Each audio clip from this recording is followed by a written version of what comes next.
কোন সন্তান যদি বাবা মার আগে মৃত্যুবরণ করে, বাবা তো সন্তানের লাশের পেছনে পেছনে যেতে পারে, বাবা সন্তানের কবরেও নামতে পারে। বলে কেন, বাবার কলিজায় কি মায়া দয়া নাই? বলে আছে। বাবাও চিৎকার করে করে কান্না করবে, কিন্তু বাবাকে আল্লাহ ওই শক্তি, সামর্থ্য, মনোবল দিয়েছেন। বাবা সন্তানকে দাফন করে শোয়া কান্না করতে করতে উপরে উঠতে পারবেন, ওই শক্তি আল্লাহ বাবারে দিয়েছেন। কিন্তু কোন মায়ের জন্য সন্তানের লাশের পেছনে যাওয়া চলবে না, কোন মায়ের জন্য সন্তানের কবরে নামা চলবে না। কেন? দুনিয়ায় এমন কোন মা নাই যে সন্তানকে দাফন করার জন্য কবরে নেমে সন্তানকে শোয়া দিয়া ওই মা আবার সুস্থ অবস্থায় উপরে উঠবেন, এমন কোন মা নাই। সন্তানদের শোয়া নিজ লাশ হইয়া শুয়া পড়বে।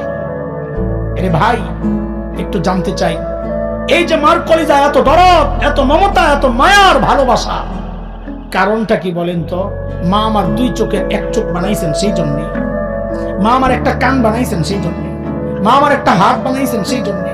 আচ্ছা একবারে বলে ফেলেন না, মা আমার শরীরের কি বানাইছেন? কি বানাইছেন? বলেন বলেন, কি বানাইছেন? কিছুই বানান নাই, কিছুই বানান নাই।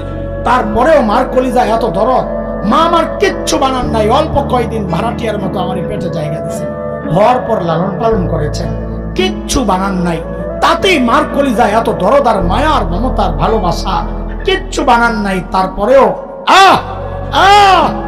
তাইলে যে আল্লাহ আমার চোখ